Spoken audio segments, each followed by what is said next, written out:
இலவசங்களை கொடுக்க கொடுக்க ஆரம்பிச்சு மக்கள் ஆரம்பிச்சு மத்தியில 1000 ரூபான்றது என்னங்க இது? 1000 ரூபான்றது இந்த ஸ்கீம் வந்து இன்னைக்கு 2000 ரூபாயில் வந்து நிற்குது. 2500 வரைக்கும் அது வந்து ரொம்ப ரொம்ப ஒரு ஆபத்தான ஸ்கீம். பார்லிமெண்ட் எலெக்ஷன் நெருக்கத்தில் கொடுப்பாங்க. 29 எலெக்ஷன்னா 28ல் மக்கள் மீது திமுகவுக்கு அன்பும் காதலும் பொங்கி வரும். அப்போ ஒரு கட்சி தனிப்பட்ட விஜயோட எதிர்காலத்தை பற்றி நமக்கு எந்த சம்மந்தமும் இல்லை. அவர் வந்து ஒரு மிகப்பெரிய அளவில் சாதித்த ஒரு சூப்பர் ஸ்டார். ஓகே, முதியோர் உதவித்தொகையை நிறுத்திட்டு எல்லாருக்கும் 18 வயசுலேருந்து எல்லாருக்கும் கொடுக்குறோன்னா ஓட்ட மையமாக வச்சு தானே கொடுக்குறேன். கல்விக்கும் சுகாதாரத்துக்கும் செலவு பண்ணுறதை தவிர மற்ற அத்தனை இலவசத்தையும் அறவே ஒழிச்சு கட்டணும். அப்போ தான் நாடு உருப்பிடும். பை த பீப்பிள் நேயர்களுக்கு வணக்கம். நான் பவித்ரா சேவியர். இன்றைய நேர்காணலில் நம்மோடு இணைந்திருக்கிறார் மூத்த பத்திரிகையாளர் மணி அவர்கள். அவர்கிட்ட பேசலாம். அதற்கு முன்னாடி இந்த சேனல் உங்களுக்கு பிடிச்சிருக்கு அப்படின்னா பை த பீப்பிளை சப்ஸ்கிரைப் பண்ணுங்க. வீடியோ உங்களுக்கு பிடிச்சிருக்குன்னா லைக் பண்ணுங்க. உங்களுடைய ஃப்ரெண்ட்ஸ் அண்ட் ஃபேமிலிக்கு இந்த மாதிரி பொலிட்டிக்கல் சம்பந்தமான விஷயங்கள்லாம் தெரிஞ்சுக்கணும் அப்படின்னா எங்கள் வீடியோவை ஷேர் பண்ணுங்க. வணக்கம் சார். வணக்கம் மேடம். சார், மேனிஃபெஸ்டோ ஒரு கட்சிகளாக கொடுக்க ஆரம்பிச்சிட்டாங்கன்றதை பார்க்குறோம். அடுத்து வேட்பாளர்களையும் அறிவிச்சிட்டாங்க. ஒவ்வொரு பட்டியலாக வந்துட்டு இருக்கு. களம் ரொம்ப சூடு பிடிச்சிருச்சு. இந்த மேனிஃபெஸ்டோங்கிறது எல்லா கட்சிகளுமே இந்த இலவசங்கள் கொடுக்குறது. இப்போ இபிஎஸ் அவர்கள் ஃப்ரிட்ஜு கொடுப்பேன் அப்படின்னு சொல்லியிருக்கிறாரு. ஏற்கனவே நிறைய இலவசங்க ஒவ்வொரு கட்சிகளும் சொல்லியிருக்காங்க. தாவேக்காவுமே அதையே தொடர்றாங்கன்ற விமர்சனம் இருக்குது. இது எப்படி சார் பார்க்குறீங்க? ஆமாம், இப்போ இது இலவசங்களை மட்டுமே மையமாக வச்சு இந்த தேர்தல் அறிக்கைகள் வந்துக்கிட்டு இருக்குது. இது ரொம்ப ஆபத்தானது. இப்போ அடுத்து திமுக எப்போ விட போகிறாங்கன்னு தெரியல. இந்த 2 நாள் அவங்களுடைய ஸ்டேட்மெண்ட் வந்துடும். அவங்களும் அவங்க பங்குக்கு தூக்கி அடிப்பாங்க. ஸோ ஆமாம், இது மக்களை மேலும் மேலும் முட்டாளாக்கக்கூடியது. தாவேகா சொல்லிட்டாங்க, ஏடிஎம்கே வந்துடுச்சு, அடுத்து டிஎம்கே வரப்போகுது. அவங்க என்ன சொல்ல போகிறாங்கன்றதை பார்க்கணும். ஃப்ரிட்ஜு வரைக்கும் வந்து நின்று இருக்குது. ஸோ மக்களை மேலும் மேலும் முட்டாளாக்கக்கூடிய தேர்தல் அறிக்கைகள். பணம் கிடையாது, முதல்ல கஜானா காலி.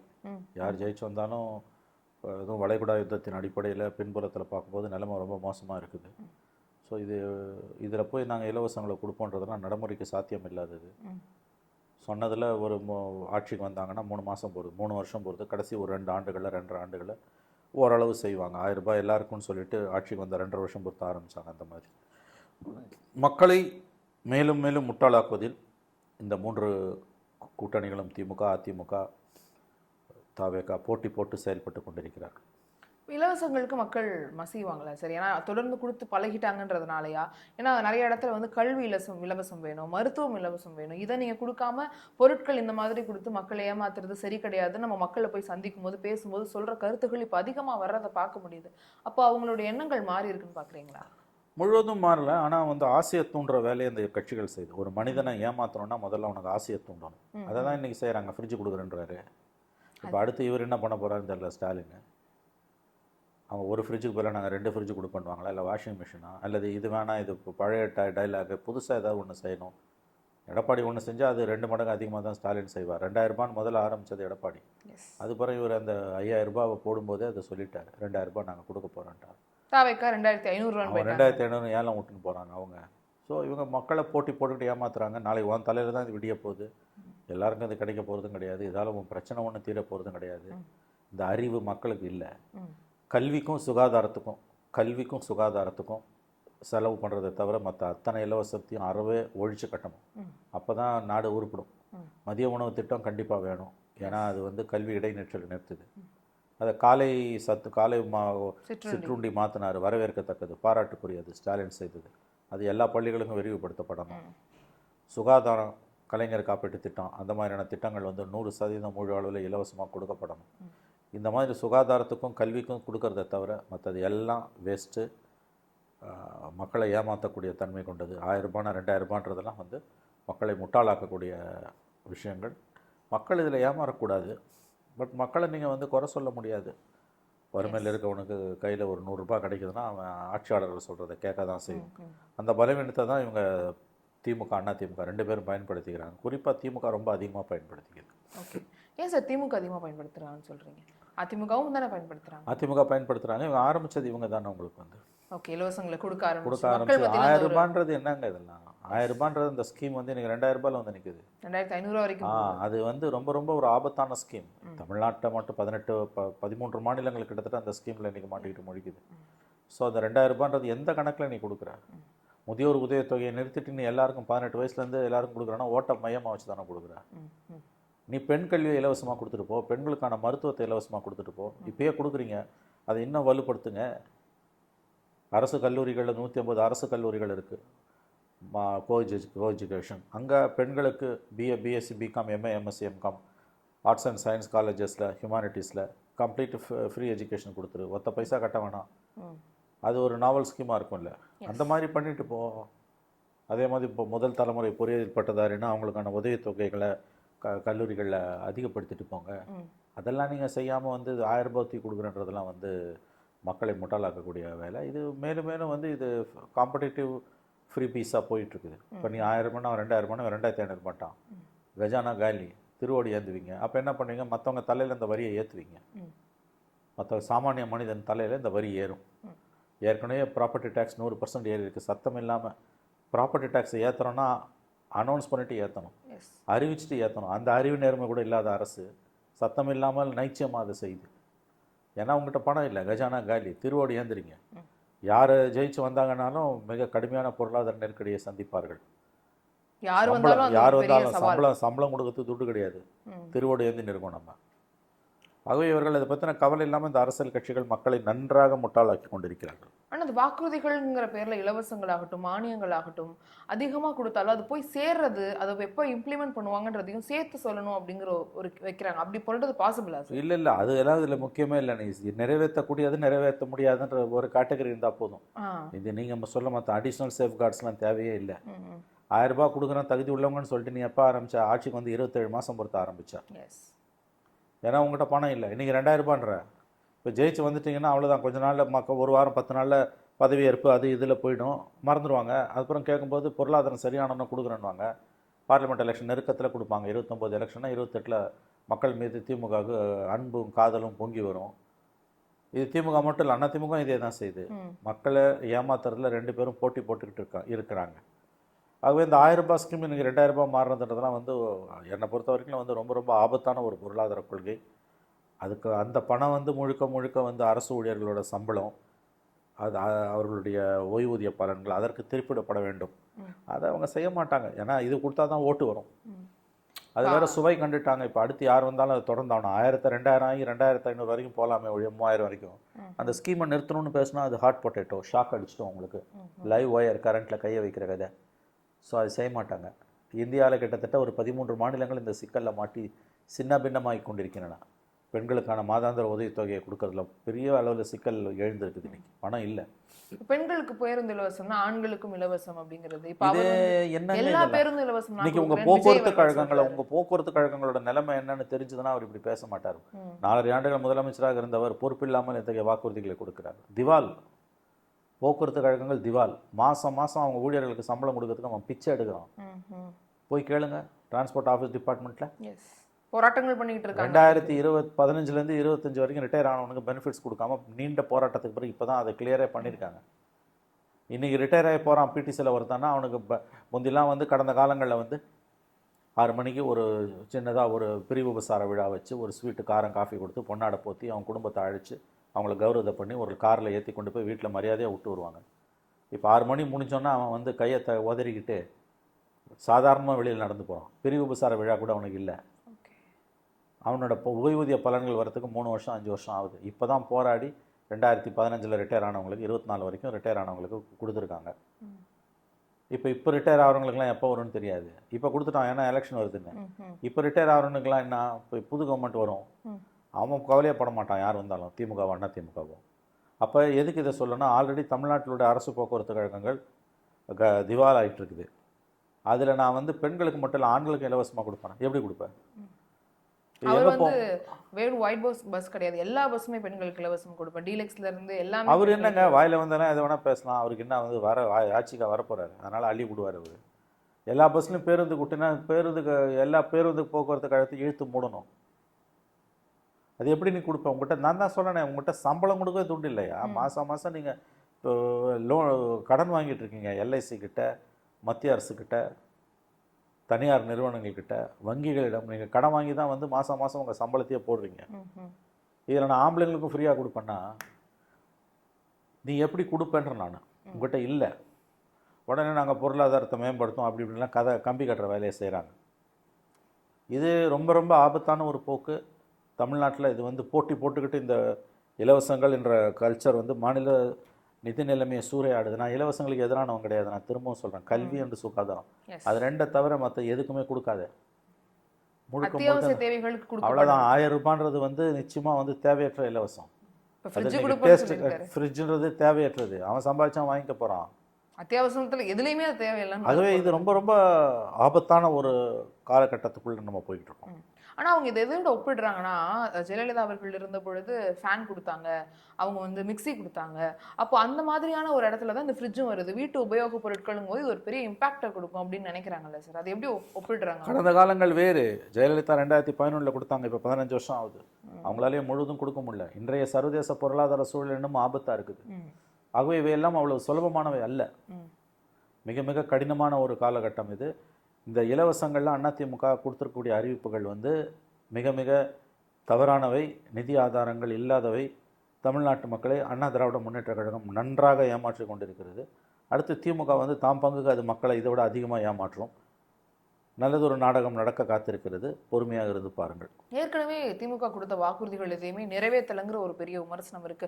அவங்களே ஒவ்வொரு நாள் ஒவ்வொரு பதில் சொல்றாங்க. ஒரு நாள் நாங்கள் 80% முடிச்சிட்டோம், ஒரு நாள் 90% முடிச்சிட்டோம், ஒரு நாள் வந்து அவங்களுக்கு அமைச்சர் ஒன்று சொல்றது, இன்னொரு அமைச்சர் இன்னொன்று சொல்றதுங்கிற ஒரு குளறுபடியிலே இருக்காங்க. முதல்ல அவங்க எத்தனை % தான் முடிச்சிருக்காங்கன்னு நீங்க நினைக்கிறீங்க சார்? அப்படி இல்லைங்க, சில இதெல்லாம் நிறைவேற்றிருக்காங்க. ஆனால் வந்து இப்போ பார்த்தீங்கன்னா இந்த கல்வி கடன் ரத்து நிறைவேற்றலை, சிலிண்டருக்கு 100 ரூபாய் கொடுப்பன்றதை நிறைவேற்றலை. அந்த மாதிரி அப்புறம் அரசு ஊழியர்கள் வந்து வேகன்சி இருக்கிறத நாங்கள் ஃபில் பண்ணுவோம், அதை ஃபில் பண்ண முடியல அவங்களால. அந்த மாதிரி வந்து குவாலிட்டேட்டிவாக வந்து நிறைய விஷயங்கள் நிறைவேற்ற, இடைநிலை ஆசிரியர்கள் தகுதிப்படுத்தும் எக்கச்சக்கமாக இருக்குது. ஸோ ஆகவே இது அவர்கள் செய்திருக்கக்கூடிய மிகப்பெரிய ஒரு, எப்படி சொல்கிறது, கேட்டாதுக்கு என்ன சொல்கிறாங்க, கல்வி கடன் ரத்துக்கு மத்திய அரசு நிதி உதவி கொடுக்கலன்றாங்க. மத்திய அரசு நிதி உதவி கொடுக்காதுன்னு உனக்கு தெரியாதா? தெரிஞ்சா நீ மக்களை ஏமாத்திருக்க. இப்போ தான் அடுத்த ரவுண்ட் ஆரம்பிச்சிடுவாங்க. இப்போ முதல் ஆட்சி காலத்தில் செஞ்சதை விட அதிகப்படியான வாக்குறுதிகளை நாங்கள் நிறைவேற்றுறோன்னு வந்து வாயில் பந்தல் போடுவாங்க. அதையும் இந்த முட்டு கொடுக்குற மீடியா, கேடுகட்ட மீடியா ஆதரித்து எழுதும். ஒருத்தனும் வந்து கடந்த தேர்தலில் நீங்கள் கொடுத்ததில் எவ்வளோ நிறைவேற்றிருக்கேன்னு ஒரு ஸ்டாக் டேக்கிங் எடுக்க மாட்டாங்க. கேட்டால் அவங்க நாங்கள் 80% நிறைவேற்றணும்னு ஒரு நம்பர் அள்ளி விடுவாங்க. ஃபேக்ட்ஸ் அண்ட் ஃபிகர்ஸோடு அவங்கள நீங்கள் எதிர்கொண்டீங்கன்னா அவங்க பக்கம் அவங்க திரும்ப மாட்டாங்க, இன்னொரு பக்கம் நடந்து போயிட்டே இருப்பாங்க. ஆனால் இப்போ தினம் தினம் சட்டம் ஒழுங்கு பிரச்சனைகளும் வருது. இதெல்லாம் உங்களுக்கு பாதிப்பாக ஏற்படுங்கிற பயம் இருக்காதா சார்? அது கூட சட்ட ஒழுங்கு பிரச்சனையை பற்றி எல்லாம் கவலையப்படலைங்க. நாங்கள் என்ன, எங்களுக்கு எதிராக ஓட்டு 3 உடையுது. 1000 ரூபாய் பெண்களுக்கு கொடுத்துட்டோம். இப்போ 9000 ரூபாய் ஒரு மாதத்தில் வர வச்சுருக்கோம். பிப்ரவரி 13 மார்ச் வரைக்கும், ஜனவரி 13 பிப்ரவரி 13 வரைக்கும் 9000 ரூபாய். பொங்கலுக்கு 3000, அந்த மாதத்துக்கான மகளிர் உதவித்தொகை 1000, ஒரு 4000. பிப்ரவரியில் வந்து 3000 ப்ளஸ் கோடைக்கால நிதி ஒரு 2000, 5000 ப்ளஸ் 4000, 9000 ரூபாய் 35 நாளுக்குள்ளே பெண்கள் கணக்கில் வர வைக்கப்பட்டிருக்கு. மோடி 10,000 ரூபாய் கொடுத்தாரு பாட்னால, நீங்கள் 9000 ரூபாய் கொடுக்குறீங்க. நம்ம தான் ஜெயிப்பனவங்க நம்புகிறாங்க. அதுக்கு அந்த எண்ணம் வந்து ஓரளவு வந்து வாய்ப்புள்ள ஒரு எண்ணம் தான். அவங்க குறிப்பாக 4 முனை போட்டியில். ஆகவே இந்த 9000 ரூபாய் அவங்களுக்கு ஒரு பெரிய வரப்பிரசாதம், ப்ளஸ் மைனாரிட்டிஸ் ஓட்ஸ்லாம் அவங்களுக்கு இருக்குது. So DMK is an advantages position, அதில் எந்த சந்தேகமும் கிடையாது. பட் இந்த இலவசங்களை பொறுத்த வரைக்கும் இது கண்டிப்பாக வந்து ஒரு அரசு கஜானாவுக்கு பெரிய பாதிப்பை ஏற்படுத்தக்கூடியதான்.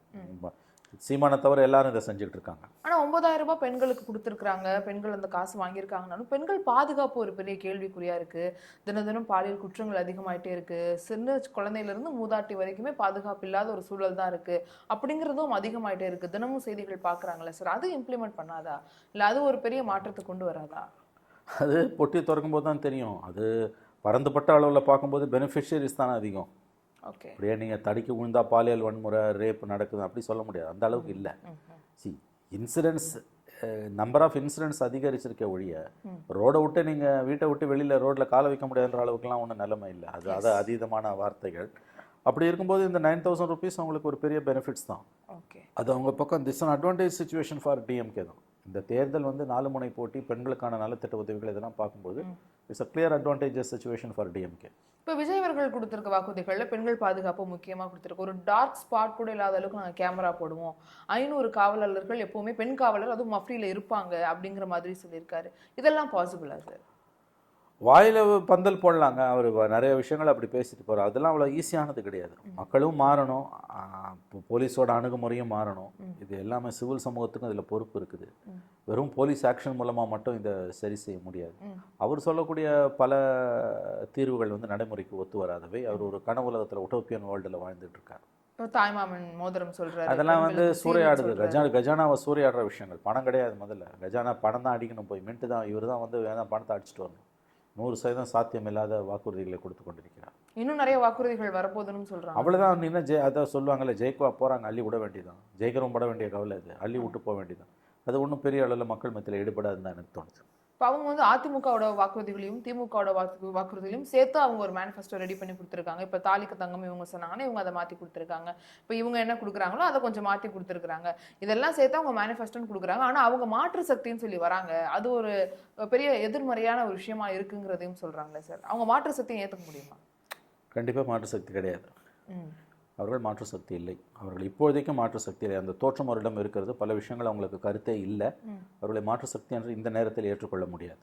கூட்டணி யார்கிட்டயுமே நாங்கள் வச்சுக்கல, நாங்கள் தனியாக நிற்கிறோம், நாங்கள் அதனால தான் கூட்டணி எல்லாத்தையும் நாங்கள் வேணான்னு சொல்லிட்டு தனியாக நிற்கிறோம்னு அவங்க சொல்லிக்கிறாங்களே. அது ஓரளவு உண்மைதான். காங்கிரஸ் வந்து விஜய் வேணான்னு சொல்லிச்சு. ஆனால் பிஜேபி ஏடிஎம்கேவை விஜய் தான் வேணான்னு சொன்னார். ஓகே. அதனால் வேண்டாம் என்ற முடிவை விஜய் தான் எடுத்திருக்கிறார். அது உண்மை. அந்த ஸ்டேட்மெண்ட் உண்மை. ஓகே. அது அவருக்கு பலன் தருமா சார்? அது எலெக்ஷன் முடிஞ்சோன்னு தான் தெரியும். கூட்டணி இல்லாமல் யாராலுமே ஜெயிக்க முடியாது.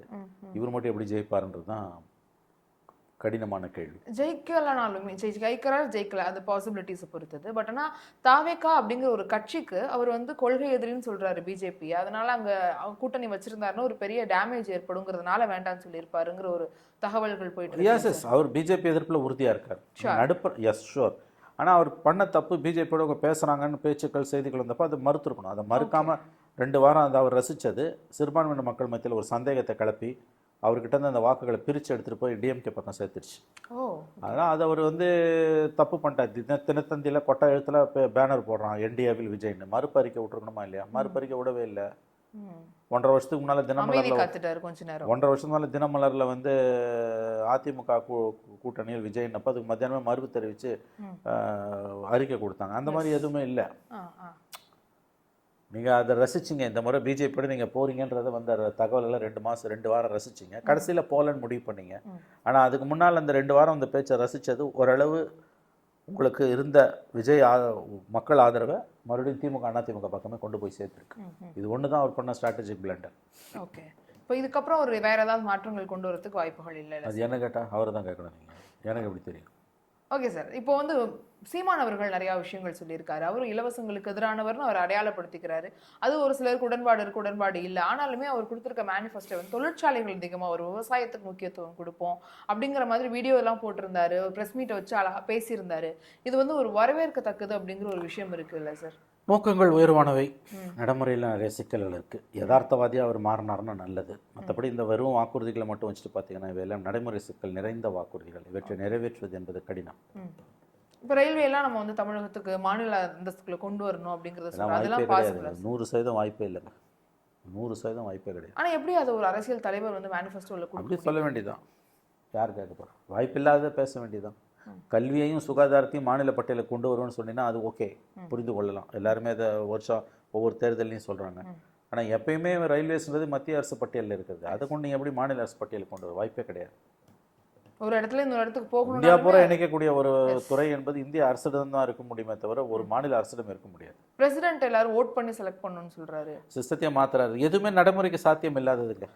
அவ்வளோதான். அதுக்கு மேலே அதில் பேசுறதுக்கு ஒன்றுமே இல்லை. Okay sir. இப்போ ஆன்டி இன்கம்பன்சி இருக்கிறது வந்து மக்கள் கவனிக்க மாட்டாங்க. திரும்ப திமுக வரதுக்கான வாய்ப்புகள் இருக்கு அப்படிங்கிற ஒரு விஷயம் போதில்ல சார். ஆனால் திரும்பவும் வந்ததே இல்லை இது வரைக்கும் வரலாற்றில் திமுக அப்படிங்கிற விஷயம் இதில் மாறுபடுது. அப்படிங்கும்போது அந்த மாதிரி திரும்ப வந்தாங்கன்னா அது பெரிய பேரழிவாக மாறிடும் திமுகக்குன்னு ஒரு தடவை நீங்கள் பதிவு பண்ணியிருந்தீங்கல்ல, அது அதை பற்றி சொல்லுங்கள் சார்.